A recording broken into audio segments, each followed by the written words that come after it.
Jamie Lee will be joining us. Jamie Lee is a fantastic comedian. She wrote the web series Kid Farm, which was on ComedyCentral.com. I got to see her a little bit in L.A. when I was there, and she absolutely cracks me up. She's really one of the comedians that I can watch as a comedian and enjoy her. And as soon as she gets into one of these windows, I will talk to her about that. I think she's probably trying to join. And Kylie, if you are watching and listening to this, please help her. Kylie is my girlfriend and also a producer on Real Talk. That's right. That's the big time. It's where you want to be, people. There's Jamie Lee. And I was just telling everybody how you are one of the comedians, Jamie, that I can watch and still enjoy and laugh when I see you. It's good to have you on the program. There are people tuning in. Good to be here. You're just excited to use that button that let me talk. We have people listening in, but none of them have decided to be brave enough yet to join in the windows. But the possibility is there for you people. You can put your face up next to mine and Jamie's if you want to. And if you prefer to just keep listening, that's cool too. Jamie, are you in LA right now? I'm going to switch it over to you. Okay. I am in LA right now, still. Cool, that was my first hard-hitting question of the interview. I'm trying to do something about that. I'm trying to not die. It's a new goal I'm working on. And so I've been watching all these nutrition documentaries. I watched Food Inc. and Fork Over Knife today, and I'm pretty sure that no matter what you do now, whatever you eat, you will get cancer. And if you don't eat the things that they tell you not to eat, you'll also get cancer. Have you seen any of these? Yes, I watched Food Inc. about a year ago, and I think it sort of bummed me out for my whole life since then. It definitely makes you think. I'm convinced that I'm giving myself cancer all the time. Yeah, because it's impossible to eat organic or grass-fed all the time. It just is for, convenience purposes, money purposes. It's just really difficult. It scared me, just the fact that the chickens are on so many steroids and just, it looks like you're kind of trapped. I was wondering, if there's even a place you can go where it's better. I don't know. That's what they didn't tell you at the end of these movies. They're like, but if you go to Beijing and move there, you will be fine. But it's not true. That they probably just have more diseases and more horrible chickens. The chickens, I remember, this is kind of twisted, but I felt really conflicted seeing the chickens in Food Inc. because, they were so fat that they couldn't stand up, but, they were so cute. They were just, these, cartoon chickens that just could not get up because they had so much, feed pumped through their throats every day, but I'm like, man, they look really adorable that big. Ooh. It makes it very difficult, I imagine, for a chicken run to happen, like the movies. But, yeah. I didn't think of them as adorable when I saw that, but I see what now I do. It's sadly adorable. The most adorable. They're they can't stand up, and my sick mind is but they're kind of like bulldogs. It's bulldogs are really unhealthy. French bulldogs are a really tormented breed, but because they have such messed up faces, it makes them really, really adorable and snuggly looking. My friend has a French bulldog. They can't even breathe. They don't even have noses that are designed for breathing. They're designed for suffering. It's there's a whole breed of just sad, suffering animals that people just can't get enough of. Yeah, that's why they're the best. That's why everyone wants them, because they're just genetically engineered to be precious. It's form over function. I like a lot of your tweets. I follow you on Twitter, and well, I guess I should ask you this: like, do you get a lot of reaction from your Twitter followers? Do you get people writing to you a lot? Yeah. I do, not that often, but sometimes people will write really nice things and I want to respond, but then I have that fear of being, like one of the celebrities, and you go to their Twitter page and it's just like, it's just everything is an at reply. It's just literally like a laundry list of thank yous to like their fans, and I always try to steer clear of that. So I kind of feel like a jerk. I actually don't respond to people, even though I want to be like, oh my God, thank you so much. But I just try to keep it jokes mostly because, I don't know, I just think it's better if you look at someone's page and they just have like kind of fun stuff versus thank yous. Yeah, I've kind of fell victim to that replying thing. I didn't realize it was a bad thing at first. I just thought, oh, people are writing. I did that thing on NPR, so I got all these people writing to me. And I kept writing back, thank you, thank you, thank you. I literally lost 50 Twitter followers in one day from thanking everybody. 50. I lost 50. Like, that, I guess it's annoying to just keep saying thank you, but I didn't get that at first. And I was just like, why would these people unfollow me? Like, they just started following. What did I do? You can't thank people. There should be like a private thank you button on Twitter. Yes, I wish there was a thank you Twitter. I wish I had a separate thank you Twitter.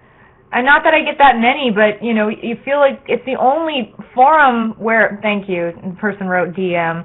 I am aware of DM, but sometimes it's people that, I don't know, I get in this habit where I don't want to follow everybody because I already follow too many people and everything gets jumbled and then you don't see your friends' tweets and I don't know. It's a whole, I haven't figured it out yet, but I'll get there eventually. But I had a point and then I forgot.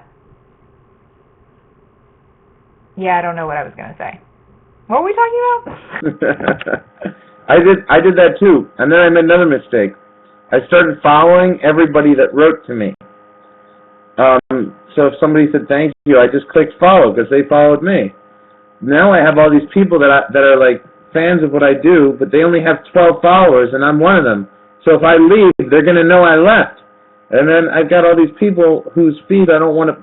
It's a tough situation. I screwed up the whole Twitter. Someone should have explained it all to me at first. I want to read a few of your tweets that cracked me up recently. Here's one that I like, this one. I'm not good with children, but I'm bad with adults. That one's great. This one I really liked. When I get married, I want to take my husband's name, so I'll be Daniel Frankel, and he won't have a name. And then this one I'll ask you about. The forest is like a party for trees. Elaborate on that one. That one makes me laugh so hard. I don't know why. I was with my Kid Farm writing partner, Pete Holmes, and we were just riding in the car, and I was telling him about how there's this one guy on Twitter who always, after every time not after every time, but a lot of times after I'll tweet, he'll write, LOL, how do you do it? And I think he's being sarcastic. I think he actually thinks I'm horribly unfunny, and he's just like, sort of like negatively stalking me with sarcasm somehow. Anyway, so Pete and I were talking about like, I should like try to use him as like a test and try to come up with a tweet that's horrible and like really unfunny and put it out there and see if he goes, LOL, how do you do it? And we actually were together and just joking, and I said that, and then I was like, oh yeah, that's a good one, and I put it on Twitter, and people really liked it, and I was like, I actually really like it, and of course you wrote, LOL, how do you do it, and it was a failed experiment. That's great. So you learned nothing in the end. Those are the funnest ones. Where this madman gets away with his damn compliments. That's a good problem to have, though, when you're not sure if the compliment's sincere or not. At least it's still... I think he hates me. I'm pretty sure he hates me. That might just be the comedian in you talking, because I think we think that's just our comic mind. Like any other person in show business would be sure that they loved you. Like, you'd be like, oh, they definitely love me, but a comic, we're just so cynical. We'd be like, no, I see what you're doing with your love. You're trying to... You hate me, don't you?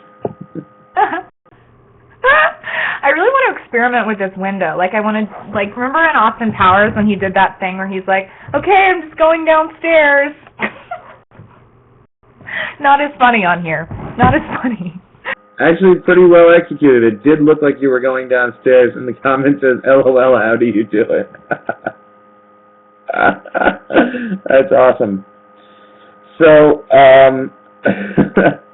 Jamie, you are, as we established at the beginning of the interview, in LA.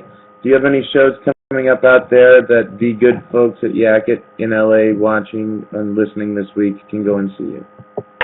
Yes, I have a couple. On Sunday, I'm doing a show at the West Side Comedy Theater in Santa Monica, which I believe starts at like 9.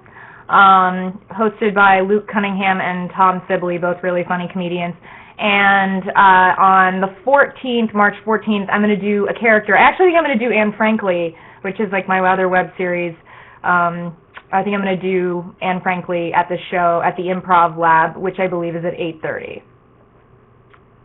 I've heard about this Anne Frank lady. I haven't seen it done by you, but I've heard it's caused quite a controversy, quite a stir there, Jamie. Is that something that happened, or is that in my head that people were on your case about it?